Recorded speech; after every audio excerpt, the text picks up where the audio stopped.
Hey, Hunters, has every game felt a little different to you to this point? And if so, how? Uh, I think with each game, it's going to be a little different. I mean, you're playing a different opponent, you're playing a different scheme, you're playing a different defense. So, I mean, schematically wise, on our side, um, you know, you just got to execute on your side of the ball and kind of keep doing the same things you're doing. But there's definitely adjustments that are different throughout the week that you just have to prepare for. So.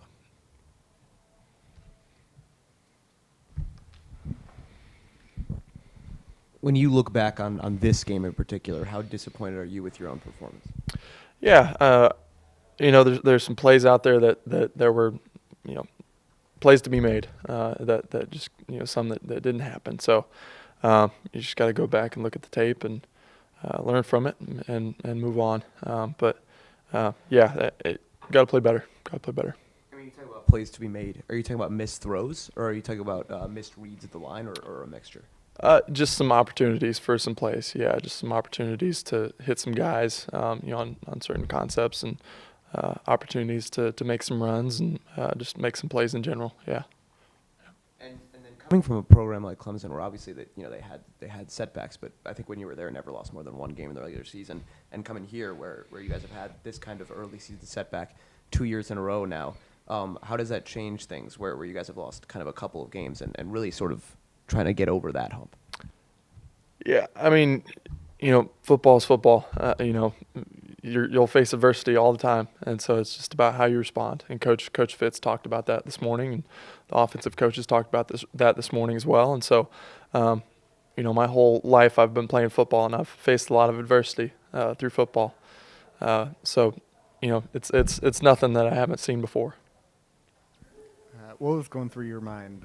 What were your initial reactions when Coach told you that you were coming out of that game in the third quarter? Yeah, I mean, you want to be out there on the field with your guys, and you want to be out there, leading that team. And but Coach made a decision, and I respect Coach, and I know he's doing what's best for the team, and it's just how it was going that day. Yeah. Did that change your mindset going into practice this week and preparing for your next opponent, or you're still preparing like you're the number one guy? I mean, I'm gonna keep preparing, every day, preparing my butt off to be ready for every game. And so, really, nothing really changes. I gotta clean some things up, that's for sure. But from a preparation standpoint, I just, I gotta keep preparing, keep planning, and just keep going over my reads and keep going over things and to, just to be more comfortable with everything. Yeah.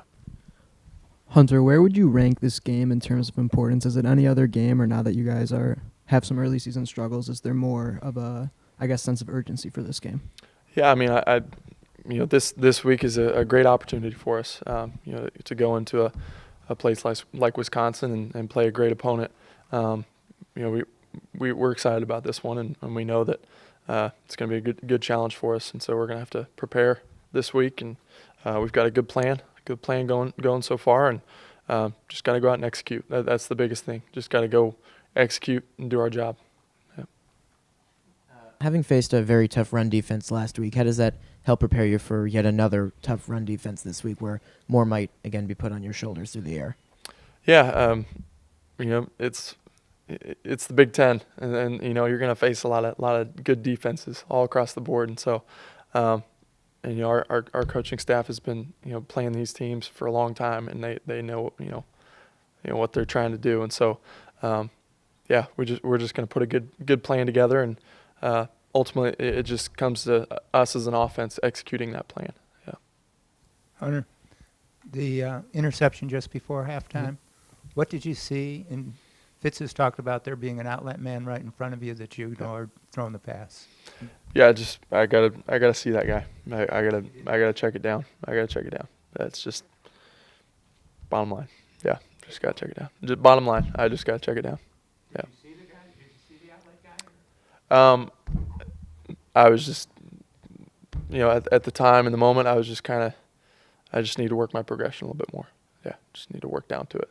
Yeah. With classes starting this week, how does that sort of change how you sort of prepare this week and sort of interact with the team this week when we have to go to class?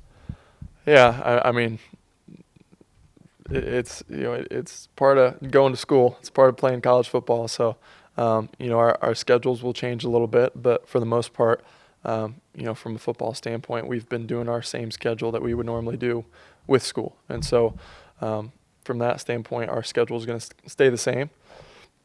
But, obviously classes are starting up. And so, it's just part of going to college.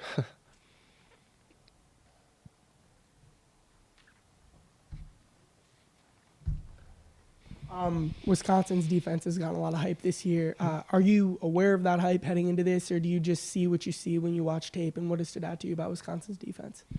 Yeah, I mean, Wisconsin's defense is solid all across the board. Starting up front with their defensive line, they've got some big guys up front that'll really hold it down, and their linebackers will fly across the board, and they'll read your eyes, and DBs as well. They've been doing a great job of protecting the outsides on one-on-ones, and then in the secondary as well. So we just they're a solid team all across the board, and so we just got to be ready for every single one of those guys on the defense, and just make sure we execute our plan. Yeah. Alex, how pleased were you with your guys' defensive performance against the run in particular, against Michigan State? Against Michigan State, I mean, I think we played well, but I didn't think we played great. We didn't play up to the best of our abilities, myself included. As a defensive line, I know we can do a better job attacking line of scrimmage and getting more penetration. That'll help everything out more, especially when he gets into the pass. They start passing the ball, and then we can start getting back and getting after the quarterback. But I think we can improve. We've improved every week so far, but yeah, definitely not our best. But. And then going into the next game against probably the best rushing attack you're going to face all season, what are you going to take from that improvement in those first 3 weeks and sort of apply it to that game against a guy like Jonathan Taylor? Yeah, I mean, we're just trying to do the same thing we do every week. Like as a defensive lineman or defensive tackle, at least, like things aren't very complicated. I line up and I get off and I just try to penetrate, and that's what I'm going to try to do. I tried to do that last week, the week before, and against Stanford, and I'm going to try to do that again this week. And I know all my other guys are going to do that as well. Are there any specific lessons you can take from last year's game against Jonathan Taylor when you were largely able to bottle him up pretty well? Yeah, I mean, we have a good game plan. Coach Hank, he's a really good defensive coordinator, and our coaches are going to do their best to put us in the best possible position to make plays. And so we just have to execute our game plan and just basically do what we're called upon to do, and we'll be fine. Alex, you said things aren't complicated, but one of your jobs, especially against a guy like Taylor, is to be a block eater. And Fitz was just saying how Wisconsin tries to outnumber you at the line of scrimmage. How does that change or make the job harder to eat the blocks and keep the linebackers free? Mm-hmm. I mean, when you're playing Wisconsin, the first thing you think of is double teams, especially at the defensive tackle spot. So we're expecting to get double teamed, and basically it doesn't really change my job. Like I'm getting off and I'm attacking and I'm trying to knock off my post man. And that's my same job every week, no matter who we're playing. So nothing really changes for me too much.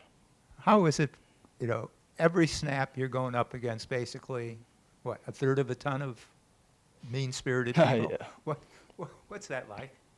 I mean, in just one word, I just say heavy. Like that just feels heavy.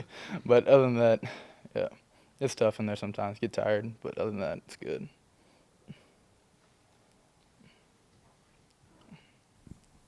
Wisconsin's always known for, as Skip was alluding to, having like big bodies up front, huge, offensive linemen that are really forceful. So, what kind of preparation goes into facing a unit like that? I mean, it's the same thing we do every week. Like I'm gonna go in, I'm gonna watch film, and so far what I've seen is that they're physical, and probably the most physical team I think that we're gonna play so far. And so that just means we have to match that physicality or like have more physicality. And so that's basically it. And also last year you guys won all 5 of your road games in the conference. Is there some kind of extra energy that gets into you guys when you're playing in front of these big crowds in stadiums that are sometimes considerably larger than at home in Ryan Field? Mm-hmm. That's a good question. We always get excited to play at other people's places. There's no better feeling than beating somebody like in their own house. And when we played like a a place like Camp Randall, it's always a good feeling when you. It's a good atmosphere. Like, they get loud, and we like to get loud too on the field. So that's good.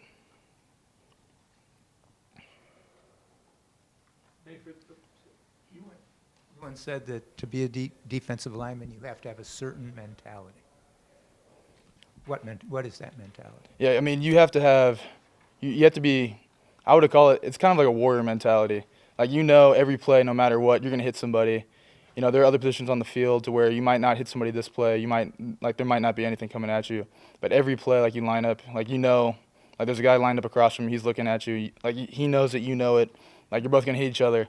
And it's just basically whoever hits each other harder or has better technique is going to win that matchup.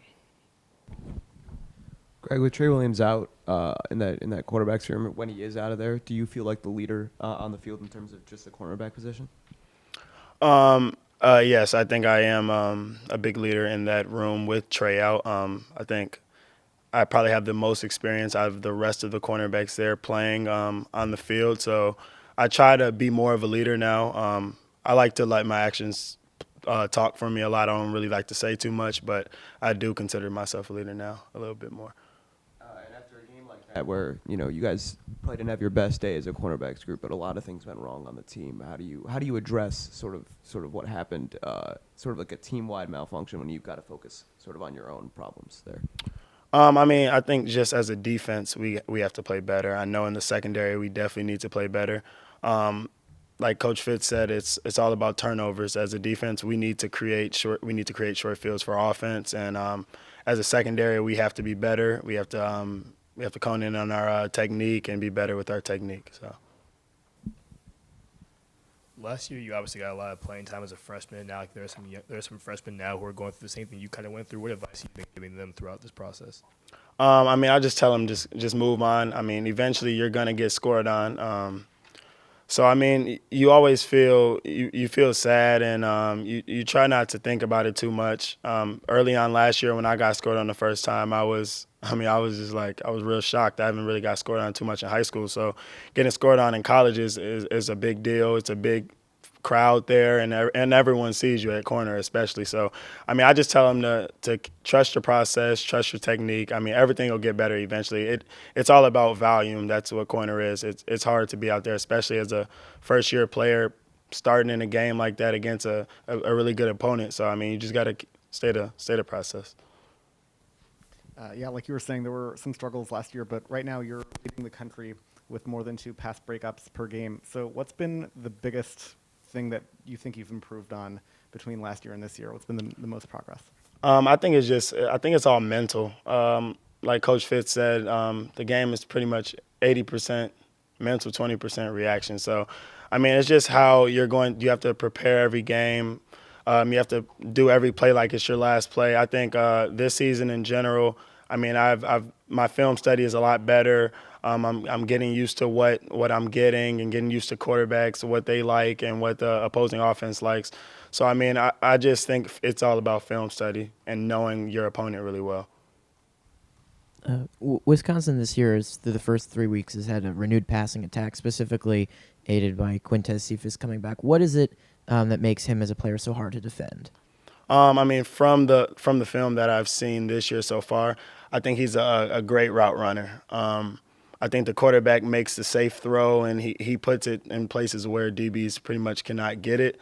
So, I think if we do our technique and we play well, and I know we have a great goal in mind for this game, so I think we'll be fine, but he is a very good receiver.